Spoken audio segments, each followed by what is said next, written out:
No I Don't was the first song that we kind of wrote for the record, and it was also the first Almost record. There was no band. It was just me attempting to make rock and roll music.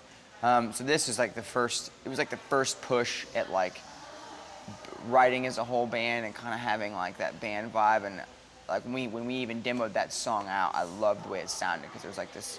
I remember I had like a rhythm track down, and I went out with my wife somewhere to get something, and I came back and Dusty and Jay had been like laughing and being ridiculous and recording in my home studio, and I get back, and there's like this dueling guitar kind of thing what you hear on the, like, the chorus is like this. I don't know how to explain it, but I get back and I was like, yeah, that's awesome. So that was like the first real taste as like a band kind of, you know.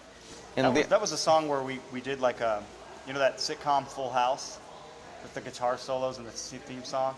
We did like a Full House solo just to goof on them. And we came back and let them play it. It was like the worst, like, you know, just terrible shred crap solo ever.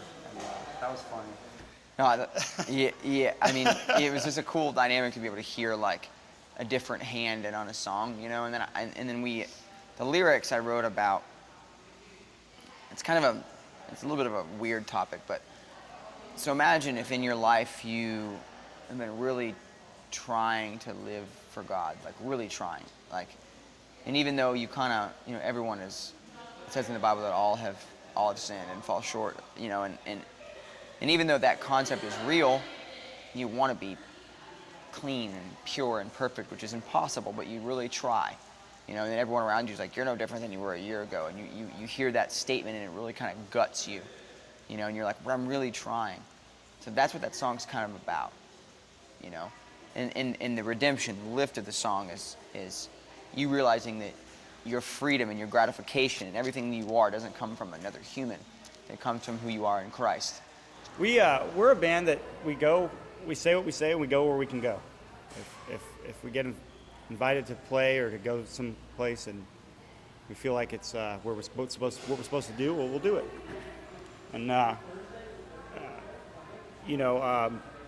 so we're always, I feel like, especially in the past too, we were always caught in the middle, like not Christian enough for Christians, too Christian for the world. I think it's important to try to be used, try to have God use you every day, even if it's for a second. You know, I think I speak for everybody, and you guys can back me up, but I mean, we've probably experienced every single spectrum of like a Christian person hating and loving you, or a secular person hating and loving you. And it's really interesting hearing the stories when we get back, you know, to like a room or a hotel room, or before we go on, we talk. Like when we talk and we're able to be alone as a band, it's really interesting hearing about everybody's day, because sometimes, especially Joe, like people come to him a lot, and you're always talking to somebody about something, and it's always this mind-blowing, dude, this kid out there, he said, like, you know, he just became Christian at our show, or something like that. It's always like something mind-blowing where I'm like, well, some kid spit in my face when I was trying to eat my sandwich, and he's mad about something else, you know. So it's you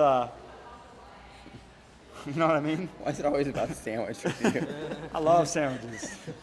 It's a great equalizer.